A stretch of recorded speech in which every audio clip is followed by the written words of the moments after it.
Good morning, children. Hari Om. Welcome to Mauni international school. मैं शुभना वर्मा, आप सभी की हिंदी टीचर, आज की वीडियो में आपका स्वागत करती हूँ। तो सबसे पहले हमारे बच्चों को बहुत बहुत शुभकामनाएं, बेस्ट ऑफ लक। एग्ज़ाम आ रहे हैं तो सभी बच्चे जो हैं बहुत अच्छे नंबर लेकर आए, तो मैं ऐसी ईश्वर से प्रार्थना करती हूँ।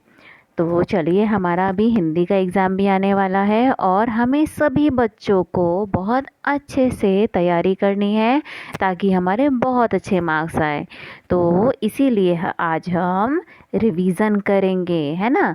हम कुछ क्वेश्चन आपको याद करवाएंगे और आप उसको याद करेंगे, ध्यान से सुनेंगे और मेरे साथ साथ आप उसे दोहराएंगे भी, उसको आपको बोलना भी है। ठीक है बच्चों? तो चलिए हम शुरू करते हैं। पहला प्रश्न है, विलोम शब्द लिखिए। तो सबसे पहले मुझे आप ये बताइए कि विलोम शब्द कहते किसे हैं। वेरी गुड, कुछ बच्चे बिल्कुल सही सोच रहे हैं कि उल्टा अर्थ बताने वाले शब्दों को विलोम शब्द कहा जाता है। यानी कि कोई शब्द है, उसका हमें उल्टा शब्द बताना है तो उसे विलोम शब्द कहते हैं। तो चलिए, जिसमें हम पहला शब्द देखते हैं। पहला शब्द है हमारा पास।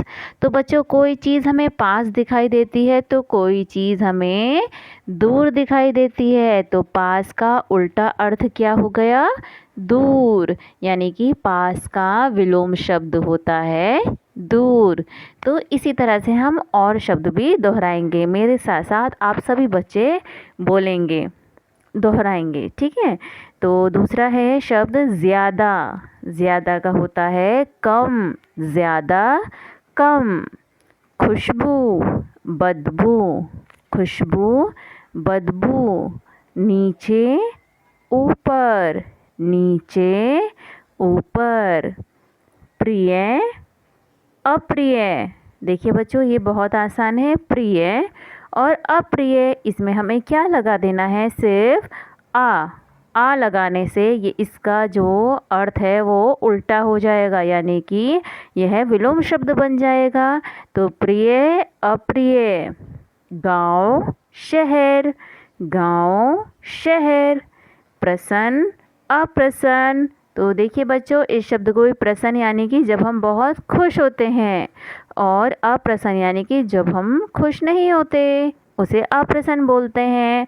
तो प्रसन्न में अगर आप आ लगा देंगे तो यह अप्रसन्न यानी कि इसका विलोम शब्द बन जाएगा। दूसरा है दिन। तो दिन का क्या होता है? रात। दिन, रात। तो ये बच्चों इसी तरह से ये विलोम शब्द हो गए। चलिए, अब हम प्रश्न नंबर 2 देखते हैं। प्रश्न नंबर 2 है, समानार्थी शब्द लिखिए। तो समानार्थी, जैसे कि इसके शब्द से ही हमें पता चल रहा है कि समान अर्थ वाले शब्दों को समानार्थी शब्द कहते हैं। यानी कि जो शब्द समान यानी कि सेम मीनिंग देते हैं, सेम अर्थ देते हैं, समान अर्थ देते हैं, उन्हें समानार्थी शब्द कहते हैं। चलिए देखते हैं, जिसमें पहला शब्द है पत्र। पत्र को, अच्छा ये बताइए, हमें इंग्लिश में क्या कहते हैं? पत्र को हम लेटर बोलते हैं, है ना। तो पत्र का दूसरा शब्द क्या है, दूसरा नाम क्या है? पत्र को हम और क्या बोल सकते हैं? चिट्ठी या खत। हम दोनों बोल सकते हैं। पत्र को हम चिट्ठी भी बोलते हैं और खत भी बोलते हैं। तो इसी तरह से यह समानार्थी शब्द हो गए।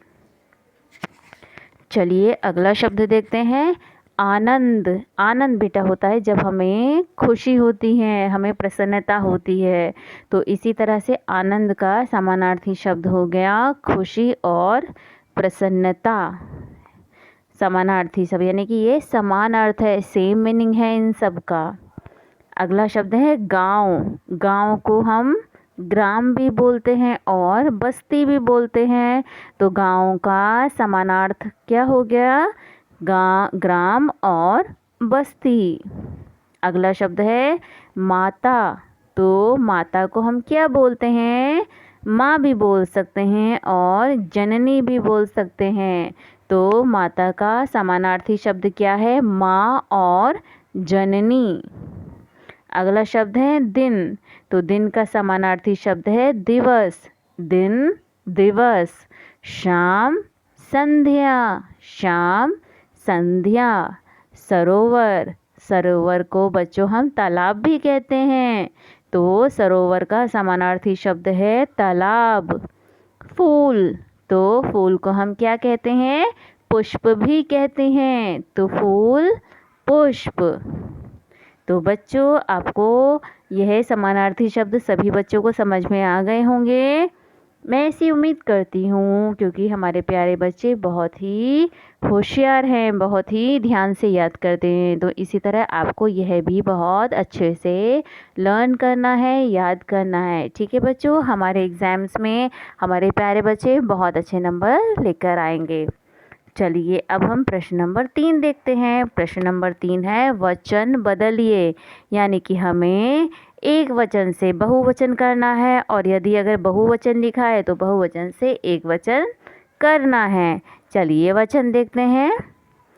पहला शब्द है मूर्ति। तो एक मूर्ति है और बहुत सारी मूर्ति होंगी, तो हम उन्हें क्या कहेंगे? मूर्तियाँ। मूर्ति, मूर्तियाँ। पौधा, पौधे। पौधा, पौधे। बगीचा, बगीचे। चीज़, चीज़ें। क्यारी, क्यारियाँ। सहेली, सहेलियाँ। लड़की, लड़कियाँ। तितली, तितलियाँ। तितली, तितलियाँ। तो बच्चों इसी तरह से है वचन बदलने हो गए। तो आई होप आपको यह वर्कशीट, यह रिवीजन वर्कशीट बहुत अच्छे से समझ में आ गई होगी। हम सभी को, सभी बच्चों को यह विलोम शब्द, समानार्थी शब्द और वचन बदलिए बहुत अच्छे से याद करने हैं, लिख लिख के भी देखने हैं, और ताकि हमारे एग्ज़ाम में बहुत अच्छे नंबर आ सकें।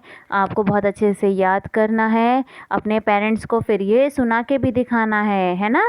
सभी बच्चे अच्छे से याद करेंगे, और सभी बच्चों को एग्ज़ाम्स के लिए ऑल द वेरी बेस्ट, बहुत बहुत शुभकामनाएं। आप सभी बच्चे सभी सब्जेक्ट में बहुत अच्छे मार्क्स लेकर आएँ, मैं ऐसी ईश्वर से प्रार्थना करती हूँ। तो इसी तरह से आपकी ये हिंदी की सारी वर्कशीट, रिवीजन वर्कशीट पूरी हो गई है।